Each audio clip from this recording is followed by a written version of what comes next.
Hi, I'm Denise Bartosh, and I'm an AQS certified quilt appraiser working at the Dallas show this year. And we offer quilt appraisals to all our attendees, as well as all the quilt makers that have their beautiful quilts in the show. Right now, my clients have agreed to let us kind of walk through a little bit about what we're going to be doing. This quilt is going to be done for insurance purposes. There are 3 types of appraisals, but 99% of appraisals really fall under insurance purposes. And so my client today is looking to learn more about the quilt she has, wanting to know kind of value of it and other information that, that their family is not aware of. So that's what we're going to be looking at today. When I appraise, I look at probably 100 different things at once, and today is where my job just starts. So I'll get to work with my client and the quilt for about a half hour, and that's when my work begins. And I'll go back and do my research, and she will be getting a full-fledged report on this particular quilt with value and everything. Normally this is done in a very private and confidential manner. So this is a service, though, that we are going to offer here at the show.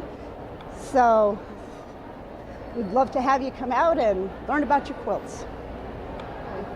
All right, now for the appraisal, usually I like to look at the back first, because as part of the appraisal process, I must do a physical inspection of the quilt. So I will be looking, like I said, for over 100 different things. On the backing, I'll be looking for the content of the fabric. A lot of times the patterns on the front will detract from the quilting details, so I can see a lot more on the quilted details, especially like on this one, for example. Now, when you're appraising, of course, just like in real estate, you have location, location, location. In appraising, I'm looking for condition, condition, condition. And when I'm looking at the back here, you can see we do have some damage here, which, you know, yes, that will impact the appraisal in the end. The next thing we'll be doing is, of course, measuring the length and the width of the entire quilt. Finding out, you know, from the client, they're going to tell me what they do know about the quilt. And some people know a lot, some people don't know anything. Predominant colors, I'll be looking at that. The fabric, the materials that went into the making of the quilt. We'll be looking at the construction techniques. Maybe what kind of batting or filling is in the quilt. We'll be looking at quilting the pattern, the amount. I'll be looking to write a description, obviously from the front side of the quilt, for whatever the pattern is that happens to be on that. The backing, the edge finish would be the way that they finish the edge of the quilt.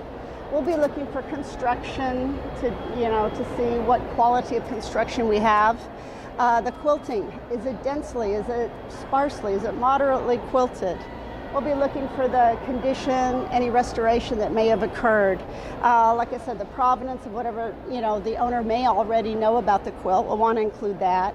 Also any other notations, and again, depending on the quilt as to what details that need to be included.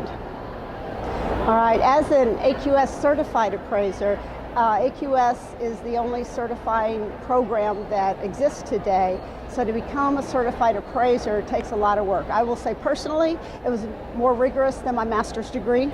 And once you are certified, you have to keep up on everything. You can take, I know many people have taken the classes at the AQS show in Paducah, but they do not necessarily choose to go and get certified. So the certification is what you do want to look for when you're looking for an appraiser.